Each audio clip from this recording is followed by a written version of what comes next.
Salut à tous et bienvenue dans cette nouvelle vidéo où on va faire la review de l'iPhone 10, l'iPhone X si vous voulez, un téléphone qui est sorti en novembre 2017 et qui aujourd'hui en 2023, on va voir est-ce que ça vaut encore le coup d'acheter ce téléphone, quelles sont ses performances pour le moment et quelles sont les perspectives d'avenir qu'il peut bien y avoir là-dessus.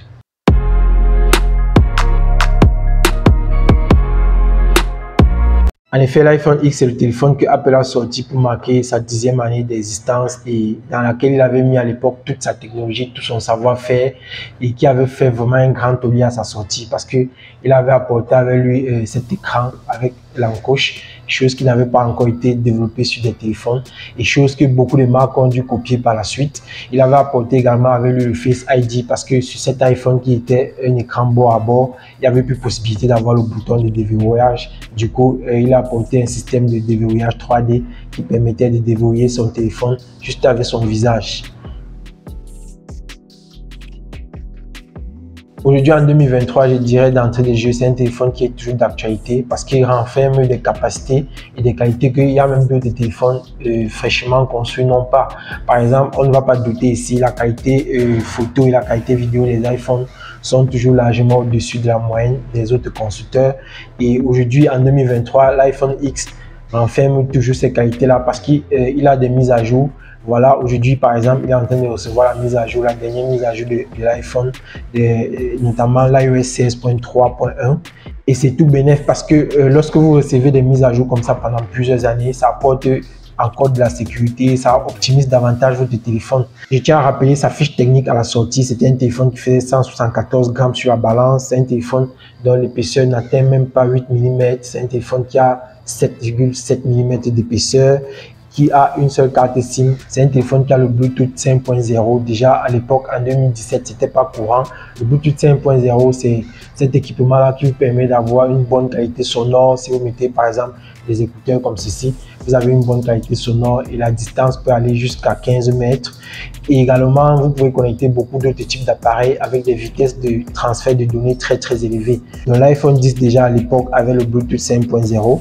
Il est très rapide, même de nos jours, pour une utilisation banale. Si vous voulez simplement téléphoner, utiliser un peu WhatsApp, Facebook, aller sur les réseaux sociaux, faire un peu de vidéos, faire un peu de photos. En fait, les tâches communes, les tâches basiques du quotidien, il va vous les faire sans problème. Parce qu'il a une puce très puissante, ainsi que qui est la puce A11 Bionic de Apple. C'est un téléphone qui a 3 Go de RAM et qui va largement suffire pour la plupart de vos travaux parce qu'il est bien optimisé. Il permet de faire l'ensemble des tâches du quotidien, comme je vous ai dit. Et c'est tout bénéfique pour l'utilisateur. Aujourd'hui, c'est un téléphone que vous pouvez trouver beaucoup plus reconditionné sur les sites comme Amazon, sur les sites comme Back Market, sur les sites comme AliExpress. Je vais y parvenir. Autour de 240 €. Avec 240 €, vous avez un téléphone comme celui-ci. Comme je l'ai dit d'entrée de jeu, c'est un téléphone qui va répondre au cas de tout. Peu importe ce que vous allez faire, peu importe l'application que vous allez lancer, il sera là, il répond pour vous. Et clairement, si vous n'avez pas encore eu un iPhone, vous pouvez acheter ce téléphone pour découvrir le monde de iOS, pour découvrir l'interface. Bien que le petit bémol qui lui soit reproché, c'est la qualité, la teneur de la batterie, quoi. C'est-à-dire, aujourd'hui, si vous utilisez intensivement, vous n'allez pas tenir une journée. La batterie à la sortie était de 2700 mAh.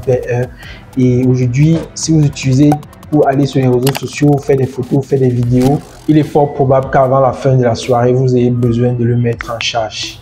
Pour ce qui est de la caméra, comme je vous ai dit d'entrée de jeu, c'est un téléphone qui a une excellente caméra jusqu'aujourd'hui parce que il était sorti à l'époque avec 2 caméras ici de 12 mégapixels chacune et qui permettaient de faire d'excellentes photos, d'excellentes vidéos. Ces caméras sont stabilisées et aujourd'hui il y a des groupes, des jeunes qui utilisent ce téléphone pour faire des petits tournages, des petits comédies, pour les poster sur Facebook.